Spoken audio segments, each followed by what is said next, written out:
Kala itu kisaran tahun 90-an, Aldi menerima tugas dari kantornya untuk melakukan survei proyek pembangunan jalan di sebuah daerah terpencil di wilayah Sumatera.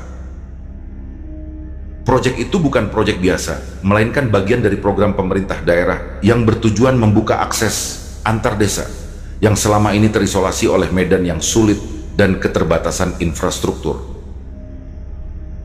Jalan yang akan dibangun nantinya akan menghubungkan 3 desa sekaligus, memperlancar mobilitas, dan memberi harapan baru bagi warga yang selama ini hidup dalam keterasingan. Saat menerima tugas tersebut, kondisi rumah tangga Aldi sedang cukup sensitif. Istrinya tengah mengandung 7 bulan, dan naluri seorang istri seolah memunculkan penolakan terhadap kepergian suaminya. Bukan hanya karena alasan fisik atau emosional, namun juga karena firasat yang samar, sebuah ketakutan halus yang tak mampu dijelaskan. Namun pekerjaan tak mengenal jeda. Dengan berat hati Aldi tetap berangkat berbekal izin setengah hati dari istrinya. Ia tidak sendirian dalam menjalankan misi ini.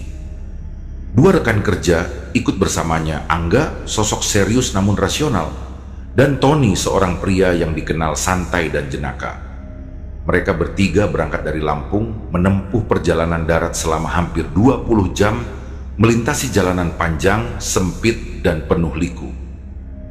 Kendaraan mereka harus menembus wilayah perbukitan, melewati jalan rusak yang kerap hanya bisa dilalui dengan kecepatan rendah di tengah kabut tipis dan udara yang semakin menusuk dingin. Rasa lelah menjalari tubuh mereka begitu tiba di desa pertama, yang di sini sebut saja bernama Desa A, dan kala itu matahari sudah sejak lama tenggelam dan malam menyambut mereka dengan senyap yang menggigit. Warga desa menyambut kedatangan mereka dengan tangan terbuka. Para tetua tampak menghargai misi mereka yang akan memperbaiki jalan, satu-satunya harapan agar desa mereka bisa lebih mudah terhubung dengan dunia luar. Malam itu, Aldi dan kedua rekannya menginap di rumah salah satu tokoh masyarakat desa. Tidak ada kejadian aneh yang mereka rasakan malam itu, hanya rasa lelah yang mengendap hingga ke tulang. Keesokan harinya mereka bangun pagi dan melanjutkan survei di area sekitar desa A. Beberapa warga membantu menunjukkan jalur yang akan dilewati jalan baru. Udara pagi menyegarkan dan suasana desa tampak bersahabat. Angga memilih untuk beristirahat di penginapan, sedangkan Aldi menyempatkan diri sholat berjamaah di masjid kecil desa bersama beberapa warga. Hanya Tony yang memilih tidak ikut, lebih karena kebiasaannya yang cenderung abai terhadap hal-hal spiritual. Selepas sarapan, mereka kembali menyusuri jalur yang akan dijadikan proyek pembangunan. Mereka melakukan dokumentasi, mencatat koordinat, dan memotret titik-titik rawan. Matahari sudah mulai tinggi ketika mereka selesai meneliti jalur utama di desa A. Dan waktu menunjukkan hampir tengah hari ketika akhirnya mereka bersiap untuk melanjutkan perjalanan ke desa berikutnya, desa B, yang terletak lebih tinggi dan lebih jauh dari pemukiman utama. Namun medan menuju desa B tidak memungkinkan dilalui kendaraan roda 4. Akses satu-satunya hanyalah jembatan bambu sempit yang hanya bisa dilewati oleh sepeda motor. Mereka pun meminjam 2 motor milik warga dan membagi diri. Angga membawa motornya dengan Aldi di boncengan, sedangkan Tony mengendarai motor lain seorang diri. Jalur yang mereka lalui menanjak dan dipenuhi semak belukar. Beberapa bagian jalan bahkan hanya berupa tanah licin yang mengancam ban selip kapan saja. Di tengah perjalanan mereka sempat berhenti sejenak di tengah jembatan bambu yang membentang di atas aliran sungai kecil.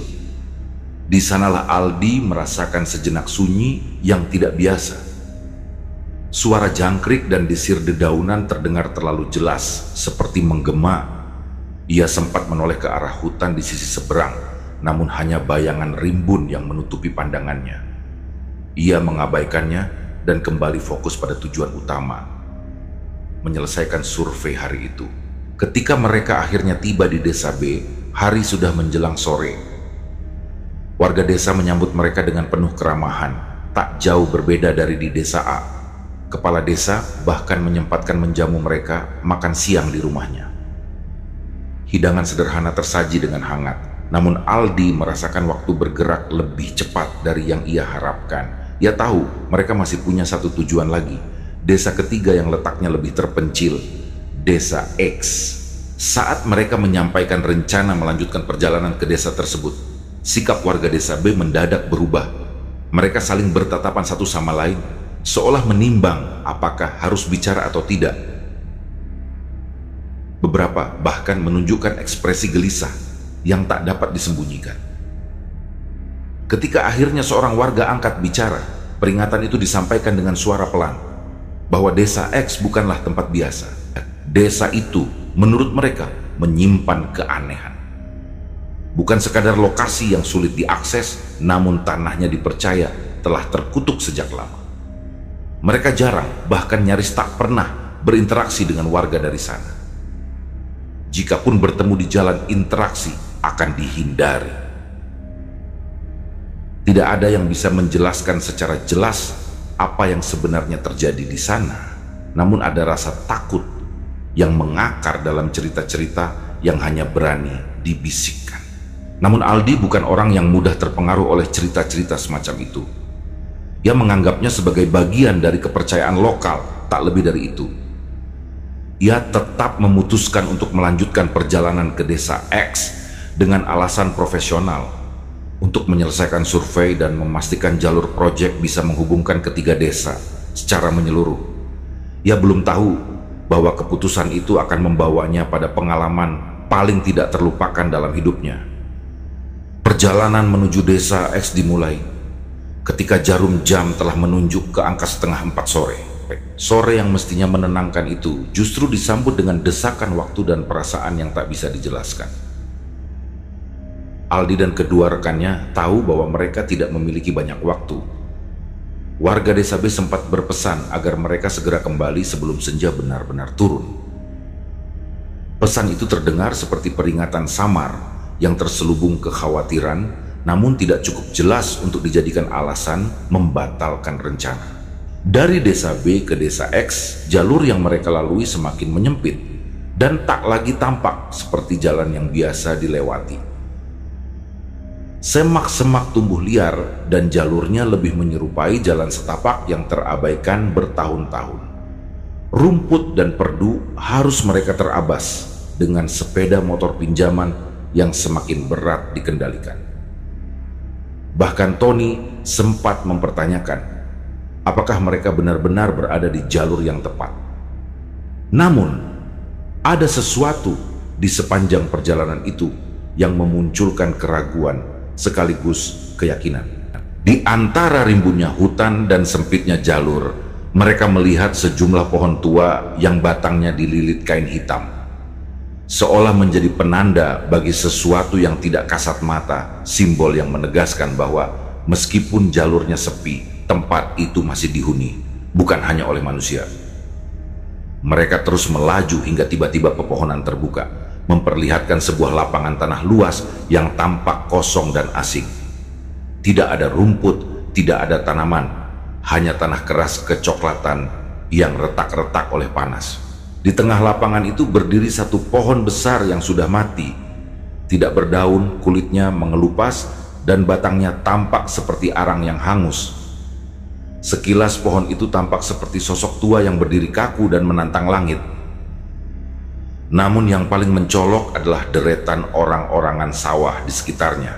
Bukan satu atau dua, melainkan belasan, bahkan mungkin puluhan, berdiri dalam formasi acak. Terbuat dari jerami dan batang kayu, mereka memiliki kepala dari batok kelapa yang kasar, beberapa bahkan dihias dengan guratan wajah menyeramkan. Yang membuat Aldi tercekat adalah kenyataan bahwa tidak ada satupun ladang, kebun, atau sawah di sekitar lapangan itu. Orang-orangan sawah tanpa sawah, kehadiran yang tak memiliki alasan logis. Mereka hanya berdiri, diam dan tak bergerak, namun seolah mengawasi siapapun yang melintas di sana. Ketiganya tak berkata banyak. Rasa janggal mulai meresap ke dalam kesadaran mereka, namun tugas harus tetap dilanjutkan. Mereka melintasi lapangan itu dan tiba di batas awal, Desa X, dan rumah-rumah mulai tampak di kejauhan. Anehnya bangunan-bangunan di desa tersebut tidak seperti desa terpencil yang biasa mereka temui. Beberapa rumah telah berdinding bata, bahkan di keramik sebagian atapnya menggunakan genteng dan tampak lebih kokoh dibanding rumah-rumah di desa A maupun B. Keheranan pun muncul, bagaimana mungkin material seperti semen, bata, dan keramik bisa dibawa ke tempat yang hanya bisa diakses dengan motor melalui jalur sempit dan hutan belantara. Belum ada waktu untuk mencari jawaban, karena warga desa mulai bermunculan menatap mereka dengan pandangan yang sukar dijelaskan. Bukan pandangan ramah, bukan pula tatapan penuh curiga, namun seperti pengawasan yang dingin dan tak bersahabat. Tidak ada sambutan, tidak ada senyum. Kehadiran mereka di desa itu seperti menimbulkan keheningan tambahan. Warga hanya berdiri di ambang pintu atau dari kejauhan, mengamati tanpa ekspresi. Rasanya seperti memasuki wilayah asing yang tidak menerima tamu. Tak lama kemudian, seorang pria parubaya mendekat. Ia mengenalkan diri sebagai kepala desa, namun ia tidak menyebutkan nama. Dan dari sikapnya yang berwibawa, tampak bahwa ia memang memiliki pengaruh besar. Aldi menjelaskan tujuan kedatangan mereka, melakukan survei lanjutan untuk proyek pembangunan jalan yang akan menghubungkan desa X dengan desa-desa lain. Namun reaksi kepala desa jauh dari antusias. Ia justru tampak tidak senang mendengar kabar bahwa desa mereka akan disambungkan dengan dunia luar. Penolakan itu diungkapkan tanpa banyak penjelasan, hanya dalih bahwa pembangunan jalan akan merusak lingkungan dan membuka hutan yang selama ini menjaga keselarasan desa. Aldi mencoba membujuk, menjelaskan bahwa proyek ini demi kemajuan desa juga, namun tidak ada titik temu. Kepala desa dan warga lainnya tetap pada pendiriannya. Waktu semakin mendekati sore, namun Aldi belum sempat salat asar. Ia bertanya apakah ada masjid atau musola di desa itu. Pertanyaan sederhana yang dijawab dengan keheningan. Kepala desa menatapnya sejenak, lalu menggeleng tanpa kata. Menurutnya di desa tersebut tidak ada tempat ibadah. Bahkan ketika Aldi meminta izin untuk salat di balai desa yang kosong, ekspresi warga menunjukkan ketidaksenangan yang tidak tersembunyi. Salah seorang warga bahkan berbisik pada temannya, menyarankan agar mereka segera pergi sebelum matahari benar-benar tenggelam. Namun karena tugas belum selesai, Aldi meminta waktu sebentar untuk melakukan salat. Ia menuju balai desa yang dikelilingi oleh teras lebar, lalu memilih salat di bagian belakang yang menghadap ke arah hutan. Saat berdiri, ia masih merasa yakin terhadap arah kiblat. Namun baru beberapa gerakan berlalu, ketika ia sujud dan kemudian bangkit, arah tubuhnya berubah. Ia mendapati dirinya tidak lagi menghadap kiblat, melainkan membelakangi arah semula. Disitulah desakan nalar dan keimanan saling bertabrakan. Ia sadar ada sesuatu yang tidak wajar, namun memilih melanjutkan salat. Ia putar tubuhnya kembali ke arah semula, memperkuat niat dan doa-doanya. Getaran di dada tak terbendung, tapi ia menolak tunduk pada rasa takut. Ia menyelesaikan salat dengan khusyuk, berusaha menenangkan dirinya sambil menatap pepohonan gelap di belakang balai. Aldi tidak mengucap sepatah kata pun kepada Angga dan Tony tentang apa yang ia alami. Namun batinnya sudah yakin bahwa desa ini menyimpan sesuatu yang kelam dan tidak terlihat. Ada hal yang tidak bisa dijelaskan dengan logika semata. Dan sejak saat itu ia tahu niat mereka untuk pulang sebelum malam harus diwujudkan sesegera mungkin. Namun waktu tak pernah menunggu. Usai menunaikan salat di teras balai desa yang dingin dan sunyi, Aldi melangkah pelan kembali ke tempat Angga dan Tony berada. Ia menyimpan apa yang baru saja dialaminya. Arah salat yang tiba-tiba berubah di dalam hati.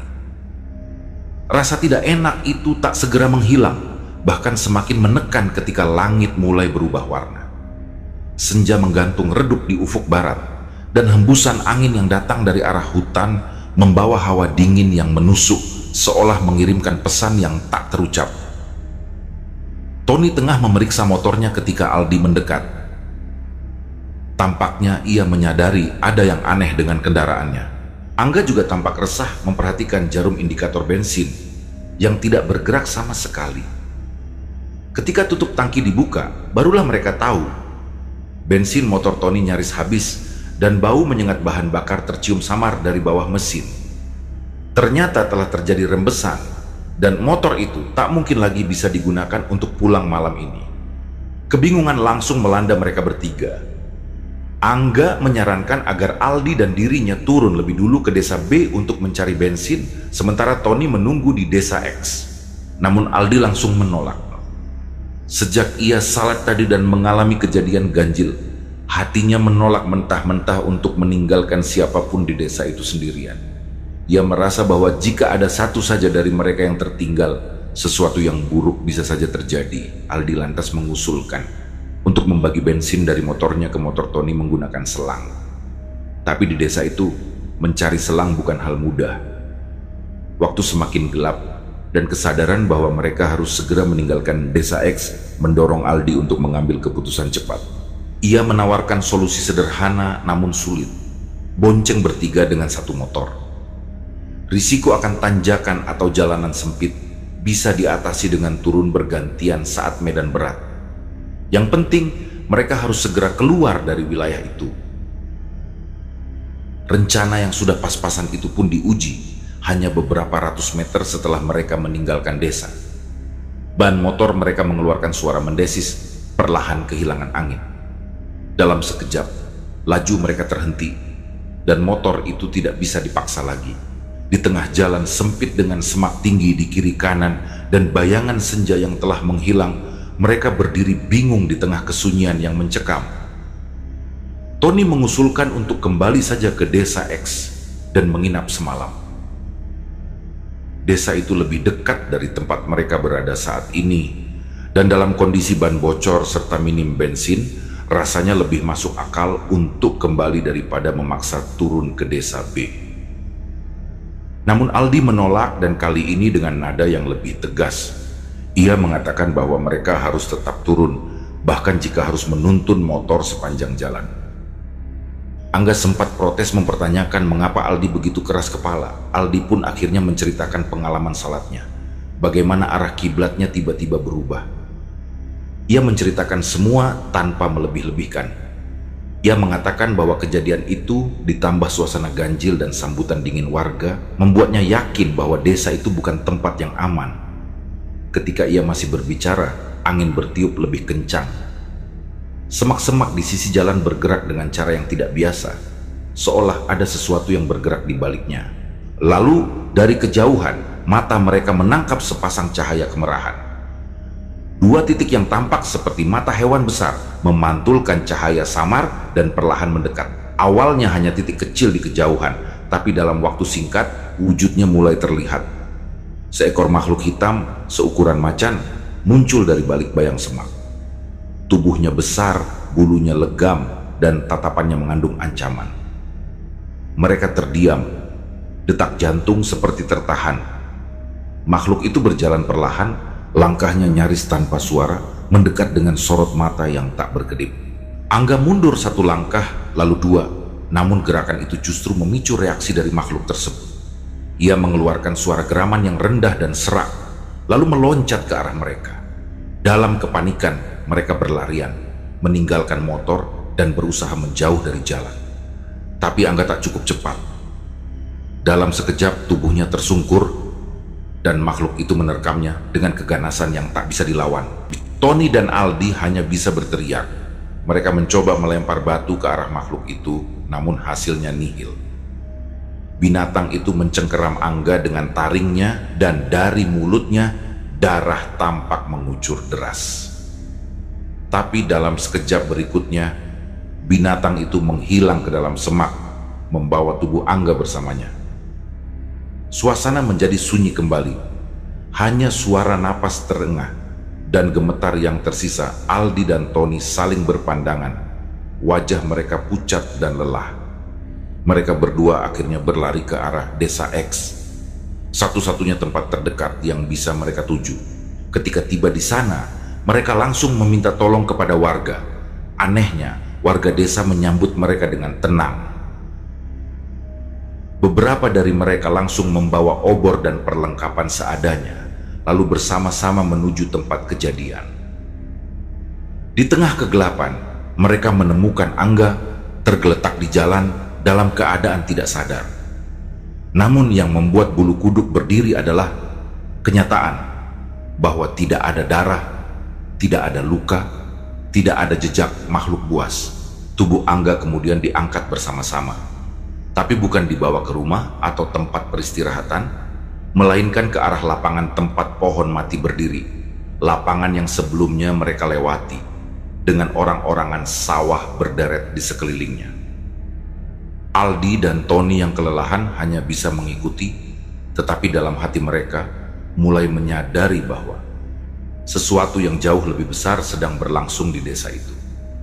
Ketika mereka tiba di bawah pohon itu, Angga dibaringkan di tanah. Beberapa warga mulai menutup orang-orangan sawah yang mengelilingi pohon dengan kain hitam. Langkah demi langkah dari ritual aneh pun dimulai. Seorang warga muncul membawa seekor kambing dan tanpa banyak bicara, hewan itu disembelih di depan pohon. Darahnya ditampung dan dikucurkan langsung ke akar pohon tua itu, seolah sedang memberi makan pada sesuatu yang tak terlihat. Aldi merasa seluruh tubuhnya menegang. Rasa ingin lari membuncah, tapi kakinya seperti terpaku. Mereka lalu diminta untuk ikut berdoa bersama di depan pohon itu. Aldi menolak dengan halus, namun Tony sempat terlihat ragu. Baru ketika Aldi menarik lengannya dan membisikkan kata-kata, barulah ia mundur pelan dan menolak ikut. Di tengah ketegangan itu, Angga tiba-tiba terbangun.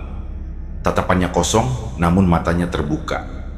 Warga desa bersorak pelan, seolah ritual itu berhasil.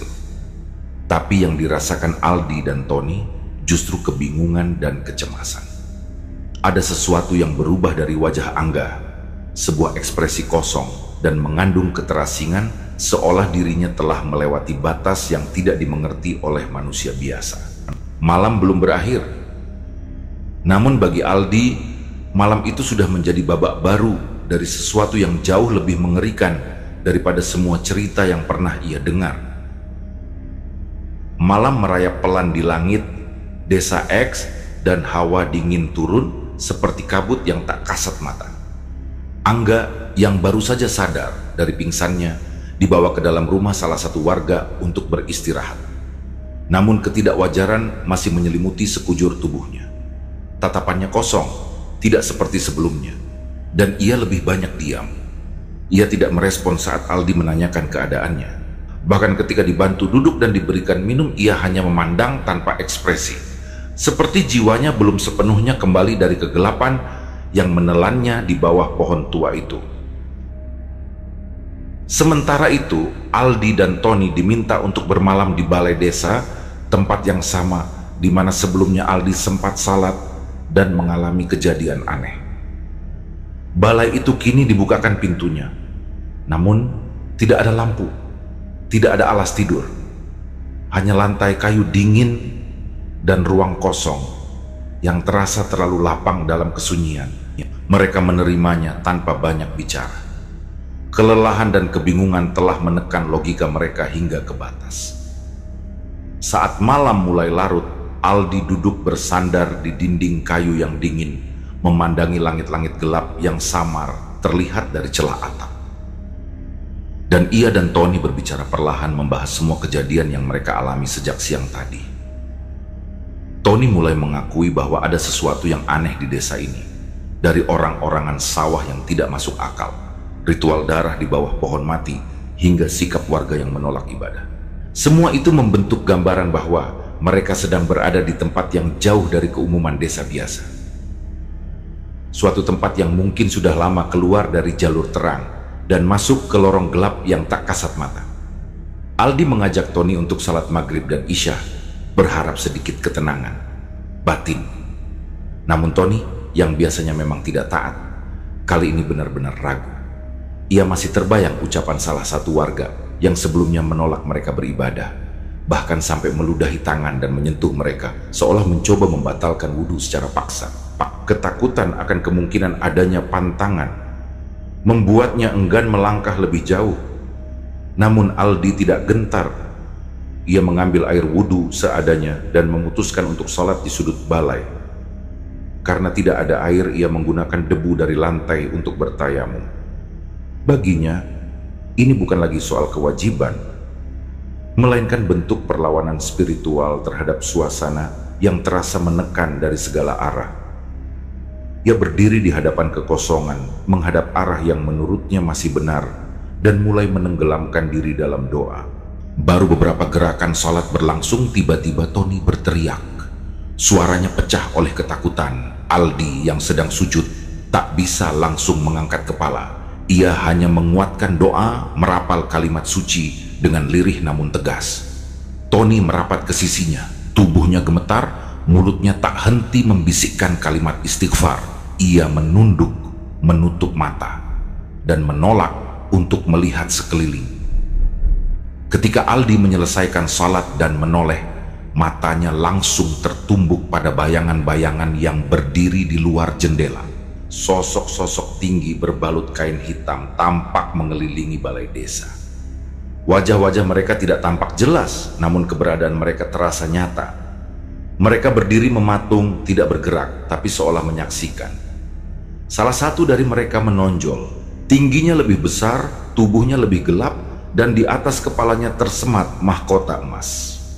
Sosok itu tidak seperti manusia. Wajahnya menyerupai kera, namun matanya menyala seperti bara, dan taring putihnya mencuat mencolok di antara wajah yang gelap dan asing. Aldi terpaku. Dunia seakan berhenti berputar dan napasnya tercekat. Tapi di tengah rasa takut itu, ia tahu bahwa hanya ada satu jalan untuk melawan. Berserah sepenuhnya. Ia menutup mata, merapatkan kedua tangan, dan mulai berzikir. Tony meniru meskipun tubuhnya masih menggigil. Suara lantunan doa memenuhi ruang kosong itu, pelan namun terus mengalun, menabrak dinding-dinding hampa yang terasa menyempit. Waktu berlalu tanpa bisa diukur. Rasanya seperti selamanya. Namun perlahan-lahan suara-suara aneh yang sempat terdengar di luar mulai mereda. Ketika Aldi membuka matanya, sosok-sosok itu telah menghilang.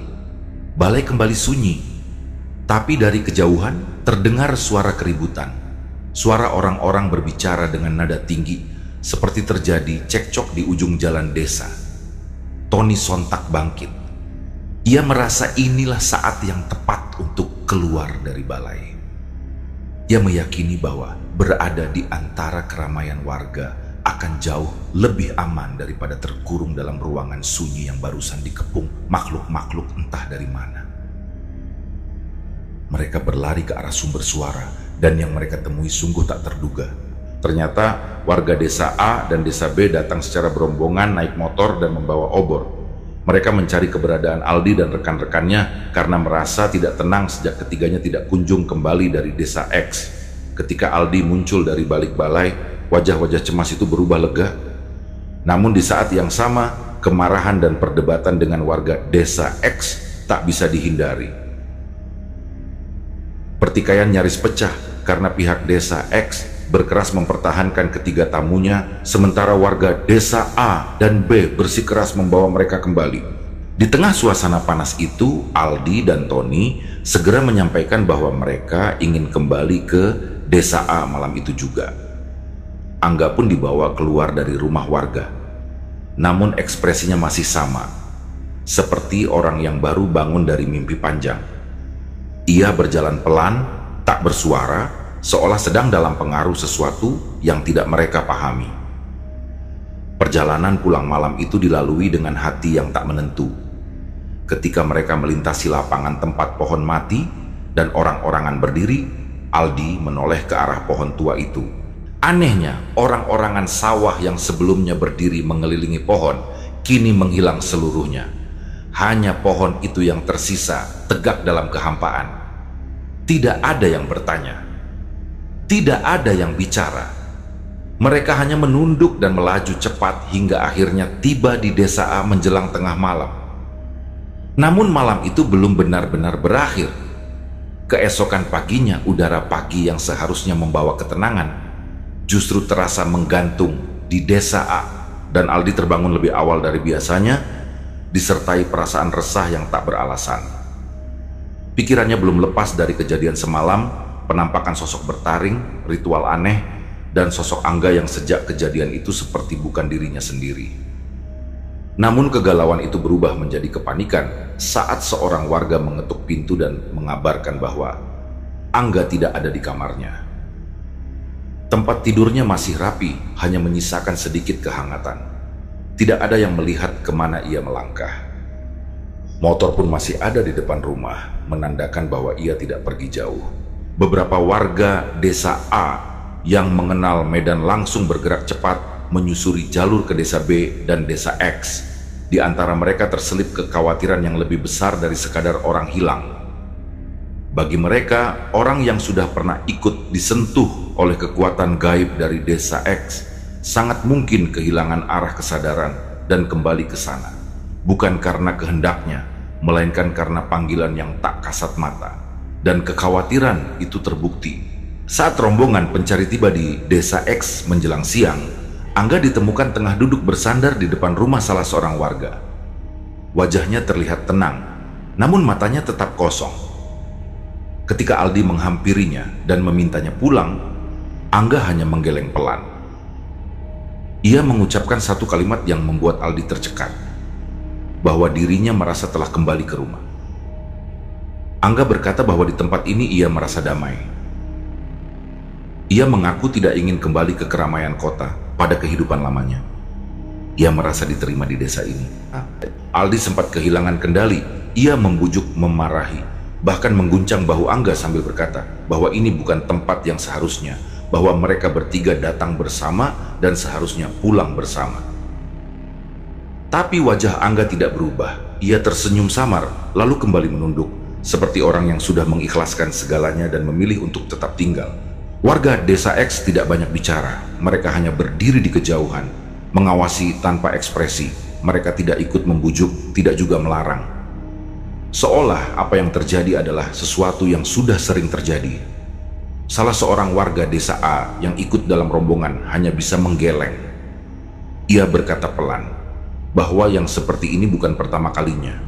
Sebelumnya pun ada beberapa orang dari desa A dan B yang pernah datang ke desa X karena urusan tertentu, sekadar berdagang, mengantar barang, atau tersesat. Dan di antara mereka ada yang tak pernah kembali, ada yang memilih menetap, dan ketika diajak pulang mereka pun menolak. Katanya mereka merasa seperti dilindungi di tempat ini.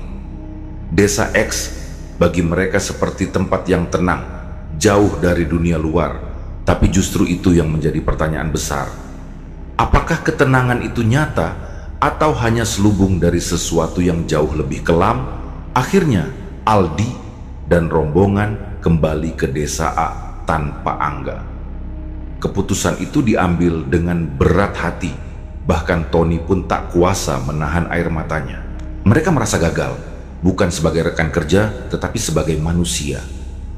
Ada bagian dari diri mereka yang tertinggal di desa X bersama Angga, dan bagian itu bukan lagi bisa mereka jemput kembali dengan sekadar logika. Sesampainya di desa A, Aldi langsung membuat laporan resmi ke kantornya.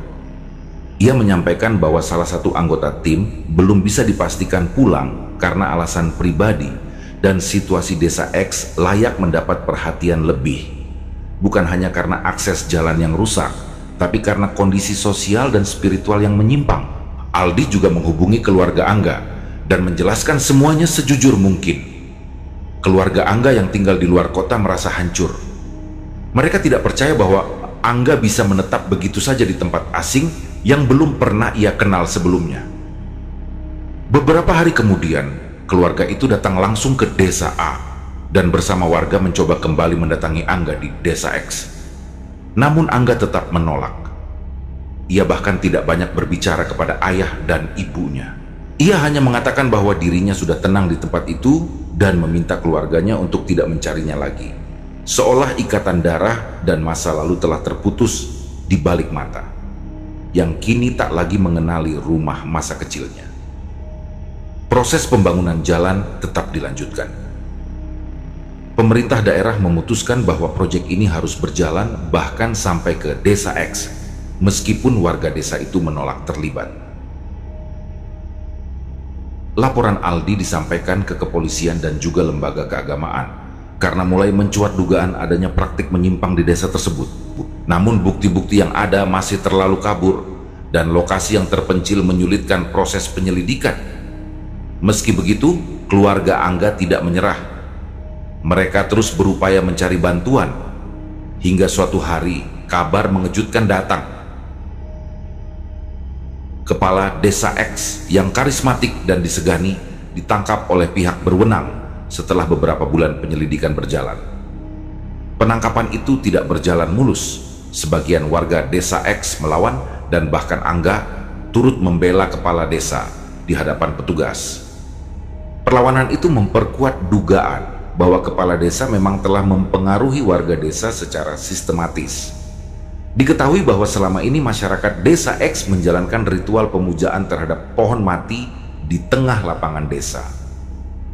Ritual-ritual itu dijalankan dengan keyakinan bahwa pohon itu dihuni oleh makhluk gaib yang mampu mengabulkan permintaan, dari kesembuhan penyakit, keberkahan hasil panen, hingga keselamatan dari bencana. Angga adalah salah satu dari mereka yang sudah masuk terlalu dalam. Ia menjadi bagian dari lingkaran itu, mengikuti ritual malam dengan penuh kepatuhan. Potongan-potongan cerita itu perlahan dikumpulkan hingga membentuk gambaran besar bahwa Desa X tidak hanya terasing secara geografis, tetapi juga secara keyakinan.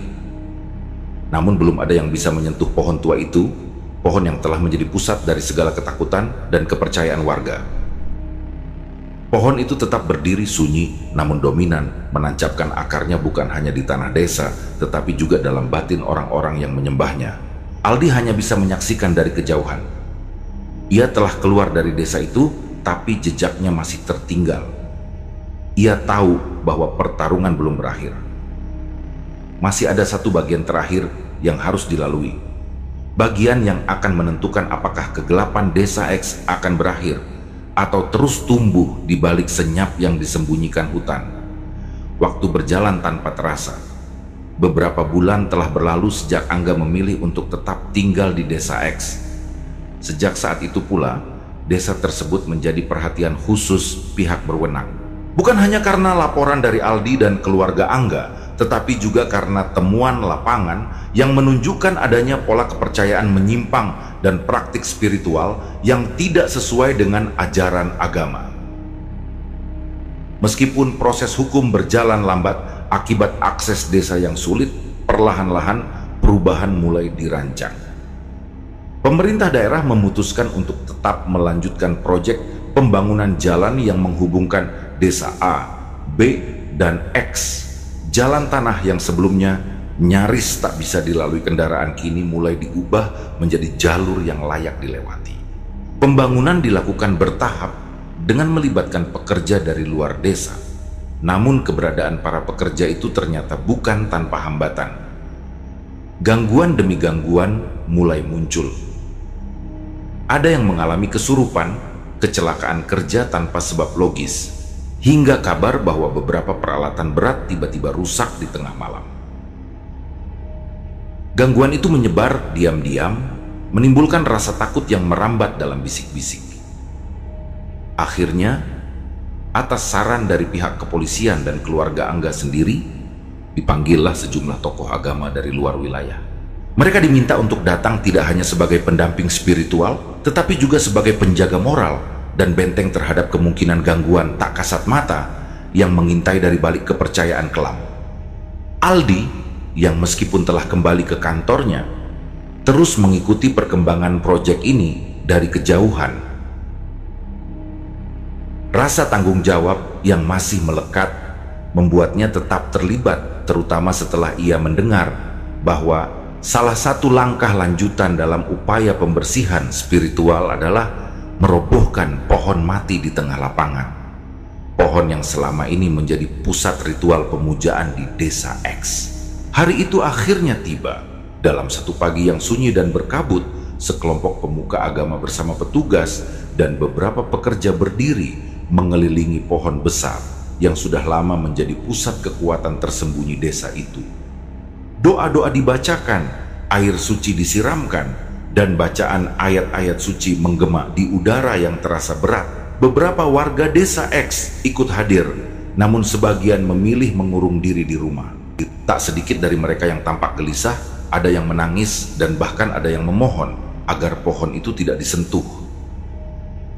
Namun prosesi tetap dilanjutkan. Tali baja dikaitkan, mesin pemotong dinyalakan, dan dalam waktu yang terasa lebih panjang dari biasanya, pohon itu akhirnya roboh menghantam tanah dengan suara gemuruh yang mengguncang.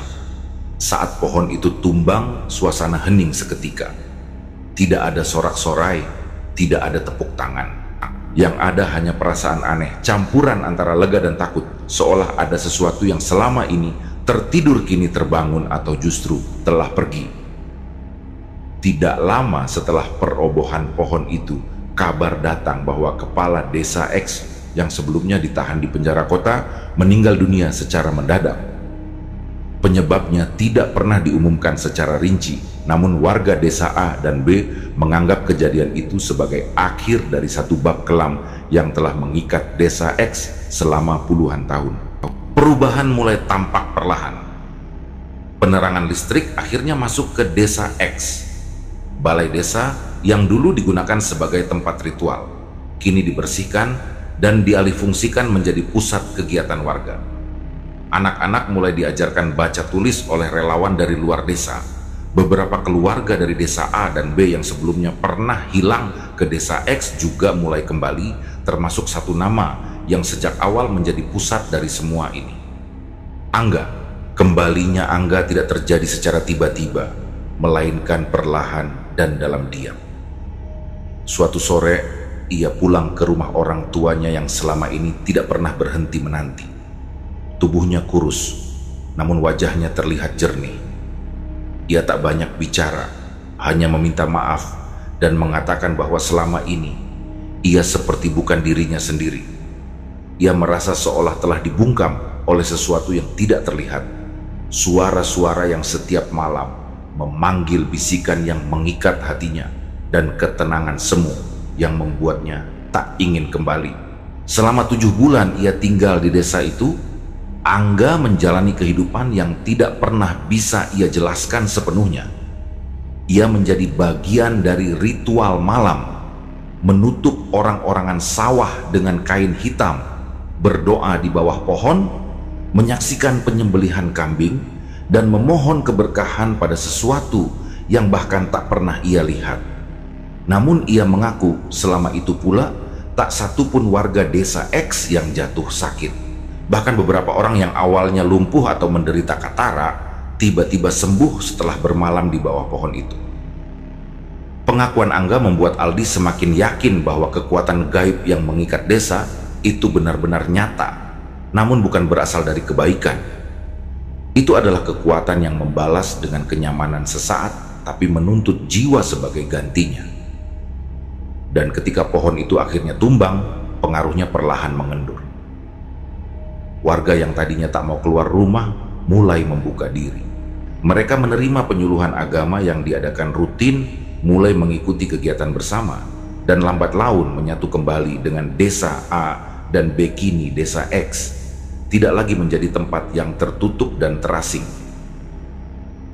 Jalan yang menghubungkan ketiga desa itu telah selesai dibangun. Aliran listrik menyala di malam hari. Anak-anak tertawa di halaman rumah mereka, dan Angga yang dulu terlepas dari mereka kini menjadi orang yang paling rajin hadir di kegiatan keagamaan, membantu orang tuanya dan menyambut siapapun yang datang ke rumahnya dengan penuh senyum. Bagi Aldi, semua ini bukan sekadar proyek sukses. Ia telah menyaksikan bagaimana sebuah wilayah yang terkungkung dalam kegelapan akhirnya bisa perlahan disinari kembali. Ia juga belajar bahwa kadang kekuatan paling besar untuk mengubah keadaan bukan hanya datang dari alat berat atau dokumen proyek, melainkan dari iman, keberanian, dan kepasrahan di saat logika tak lagi bisa menjawab. Di suatu sore yang tenang, saat ia kembali berdiri di atas jalan baru yang membelah perbukitan antara desa A dan desa X, Aldi menatap ke arah lapangan tempat pohon itu pernah berdiri. Kini hanya rerumputan yang tumbuh liar di sana. Tidak ada lagi orang-orangan sawah. Tidak ada lagi bayangan hitam. Hanya sisa angin yang berhembus pelan, seolah membawa bisikan terakhir dari sebuah masa lalu yang akhirnya ditinggalkan. Demikianlah kisah yang kami bawakan ini. Semoga kisah ini dapat menghibur teman-teman semua dan diharapkan cerita ini bisa bermanfaat. Baiklah, terima kasih untuk teman-teman yang telah mendengarkan cerita ini dan juga yang telah mendukung channel ini. Semoga kebaikan yang dilakukan teman-teman dibalas oleh Allah Subhanahu wa Ta'ala dengan hal-hal yang lebih baik dan lebih bermanfaat dalam kehidupan. Saya mohon maaf apabila ada kesalahan dalam perkataan ataupun pengucapan dalam menceritakan kisah ini. Sampai jumpa lagi di kisah kami berikutnya. Semoga sehat dan sukses selalu untuk kita semua.